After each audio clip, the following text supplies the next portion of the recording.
ꯑꯍꯥꯟꯕꯃꯛꯇꯗ ꯑꯩꯅ ꯏꯔꯝꯗꯝ ꯁꯅꯥ ꯂꯩꯕꯥꯛ ꯀꯪꯂꯩꯄꯥꯛ ꯃꯅꯤꯄꯨꯔ ꯑꯁꯤꯗ ꯂꯩꯔꯤꯕ ꯂꯣꯜ ꯃꯌꯦꯛꯄꯨ ꯅꯨꯡꯁꯤꯖꯕ ꯑꯍꯜ ꯂꯃꯟ ꯃꯔꯨꯞ ꯃꯄꯥꯡ ꯁꯥꯇ꯭ꯔ ꯁꯥꯇ꯭ꯔꯤ ꯏꯃꯥ ꯏꯕꯦꯜ ꯈ꯭ꯋꯥꯏ ꯈꯨꯗꯤꯡꯃꯛꯄꯨ ꯏꯀꯥꯏ ꯈꯨꯝꯅꯕ ꯎꯠꯆꯔꯤ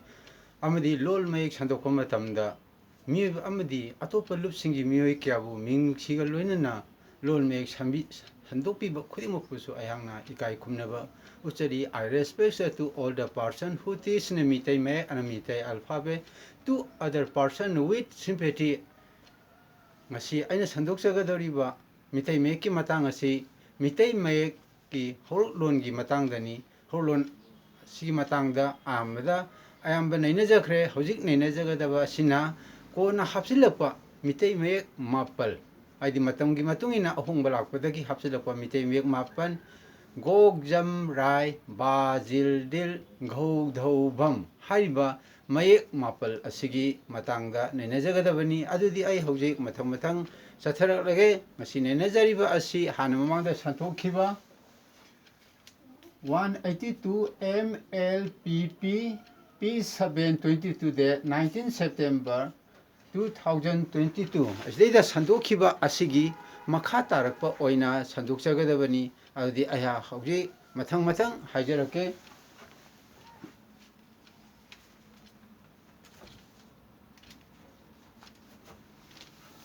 ꯑꯍꯥꯟꯕꯗ ꯁꯤꯗꯩꯗ ꯑꯃꯨꯛꯇꯪ ꯌꯦꯡꯕꯤꯌꯨ ꯃꯤꯇꯩ ꯃꯌꯦꯛ ꯃꯥꯄꯜ ꯑꯗꯨꯗꯤ ꯅꯧꯅ ꯍꯥꯞꯆꯤꯜꯂꯛꯄ ꯃꯥꯄꯜ ꯑꯗꯨꯗꯤ ꯃꯤꯇꯩ ꯃꯌꯦꯛ 19ꯗ ꯅꯧꯅ ꯍꯥꯞꯆꯤꯜꯂꯛꯄꯗꯨꯗꯤ ꯒꯣꯛ ꯖꯝ ꯔꯥꯏ ꯕꯥ ꯖꯤꯜ ꯗꯤꯜ ꯘꯧ ꯙꯧ ꯚꯝ ꯍꯥꯏꯔꯤꯕ ꯃꯌꯦꯛ ꯃꯥꯄꯜ ꯑꯁꯤꯅꯤ ꯃꯌꯦꯛ ꯃꯥꯄꯜ ꯑꯁꯤ ꯀꯔꯝꯅ ꯏꯪꯂꯤꯁꯇ ꯏꯒꯗꯒꯦ ꯑꯃꯗꯤ ꯀꯔꯝꯅ ꯄꯥꯒꯗꯒꯦ ꯍꯥꯏꯕ ꯈꯣꯟꯊꯣꯛ ꯃꯌꯥꯝꯗꯨꯗꯤ ꯍꯥꯟꯅ ꯃꯃꯥꯡꯗ ꯍꯥꯏꯖꯈ꯭ꯔꯦ I already said how to write Mitai Mayek 9 script or alphabet in English and how to read and how to pronounce are already added to the previous chapters. So, sida yengbiyo sida gog jam rai ba jil dil ghau dhau bam hariba lom tharakpa mapung mayek haibani masi kadaidagi horoi kadaida pagadagi haiba tardi aikoina samlapna mayek mapan lom tharakpa mayek mapan kok sam lai mi pa na chil til khau ngau thau wai yang hu un I pham atya haiba mayek 19 asida matau karam tauna hapsilakpage haibado amtang haijage sidaida kok sam lai haiba pa chil til khau thau pham haiba mayek mapal asidagi hapsilakpani aikoina structure oina ningjingma matamda kok sam lai maisidagi lom tharakpa ahanbada kok takina go sam dagina jam lai dagina raina amka haijage kok dagina go sam dagina jam lai dagina rai sumai tawdana kok sam lai haibisidagi kok dagi gok sam dagina jam lai dagina rai sumaina mayek mapal ase lom tharakpa mayek mapal ase hapsat ai sina original mayek tuni mayek 19 da yaubaduni mathangda amu pa chil til mai leifamna pa leire ida chil leire til leire pa chil til pa dagi horpasina kaino haibada ba horai oirai chil dagi sina jil oirai til dagina dilji oirai adi mathangda khau thau pham se huksi kalaga mathangi line jidida khau thau pham haiba khau dagina laibji kaino haibda ghau lai ade thau dagina laibsina dhau lai pham dagina mu laisina bham lai adna kok sam lai pa chil til khau thau pham sumaina pawa mathangda kok dagina gok sam dagina jam lai dagina rai pa dagina ba chil dagina jil til dagi dil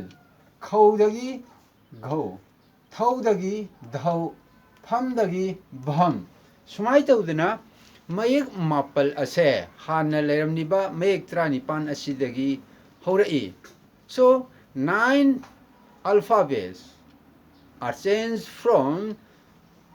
the 18th alphabet by selecting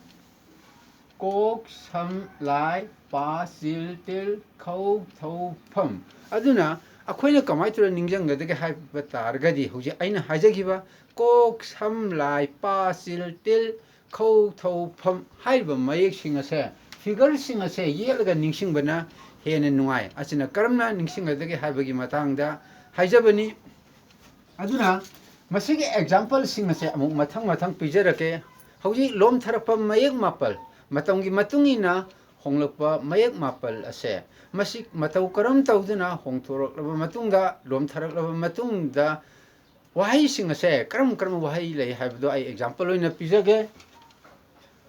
sidida kok tagi go lakpa matamda sakol hai matamda sagol hai english ta haiga horse aduga samdagi jam lakpa matamda osa haibidagi oja hai masina kaino english ta haiga teacher hai laidagi rai ji lom tharapani laidagi rai om tharapa masi example di phaulen haiba matamda phauren na lai phauren haji kaino a kind of pedi phau makhalamani phauren haibisi mathangda mu padagi ba lakpa mu hajage padagi ba lakpasidi haipa hairumbadagi haiba hai se adi kanago misamada wa haibado aduni se hai adi masangda sildagi jil lakpagi mai khudamdi haichapa haibidagi haijaba haiba english harna request haba masangda tildagi na dil tildagi dil ji lakma tamda karamba example karamba khudam lai bagi haibadudi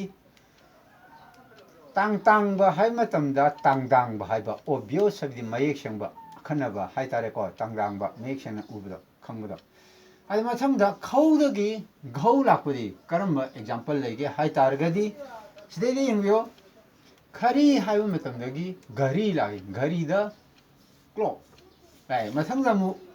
thaudagi dhau lakpa matamda ibu thau hairumadagi ibu dhau lai fathers eldest brother have fathers elder brothers yamagi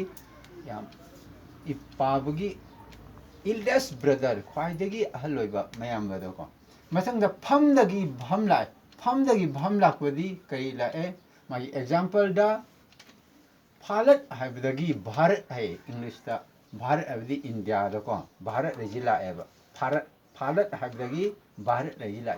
sumai tauduna mayek mapal lom tharakpa mayek mapal sing ase siji sinaraga matami matungina honglokpa mayek mapal adu sinaraga wahai kaya hapsele so according to the developments of the civilizations of the human our language also are changes from one time to another time from one period to another period so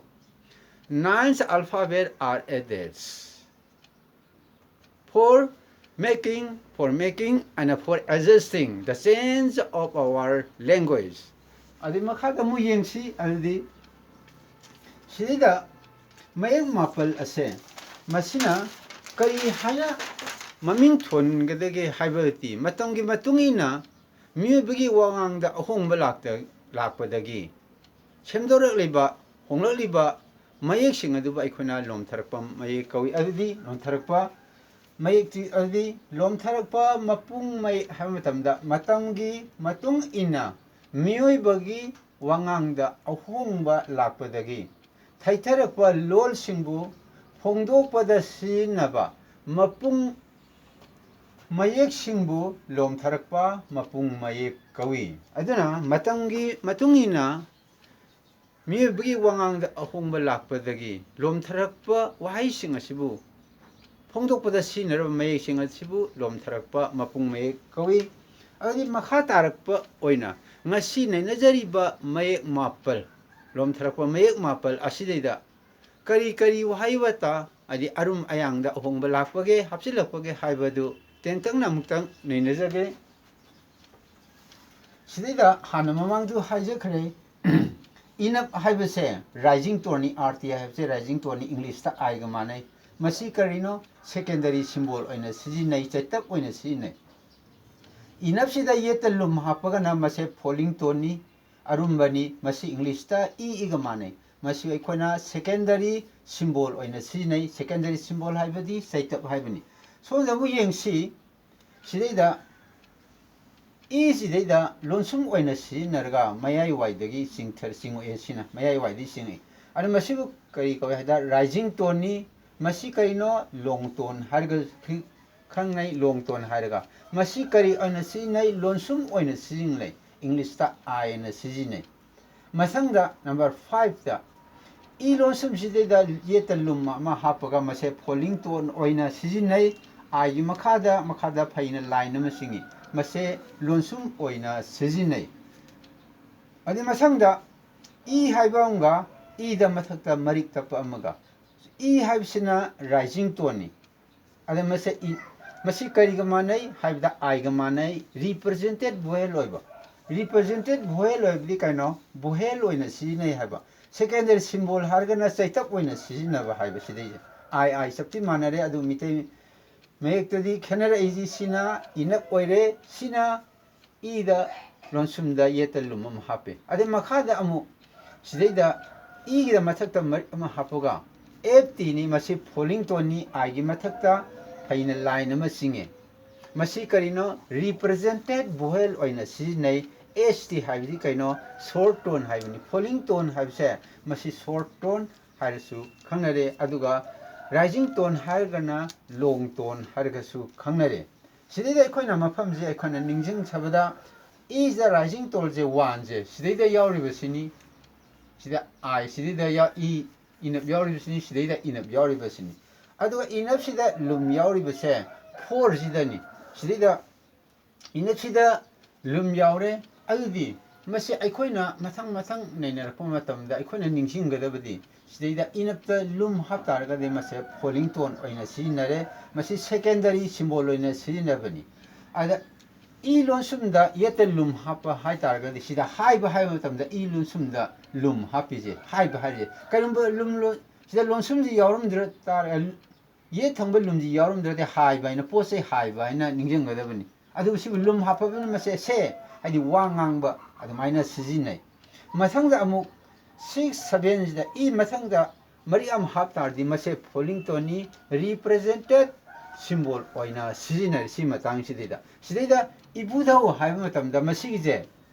Masih secondary symbol नतेबो सैतप नतेबो Masih represented vowel ओइना सिजिनैबा सिगिजे represented वोयल हाइरिजे सिजे represented vowel ओइना सिजिनबा हाइतार अदि मथंगदा अमु अखोना निजिंगबदी represented vowel ओइना सिजिनबसे अखोना से निंसिंगदबनी से सैतप नते अदुगा मखा ताना निंसिंगजनिंगबा अमदी सिदैदा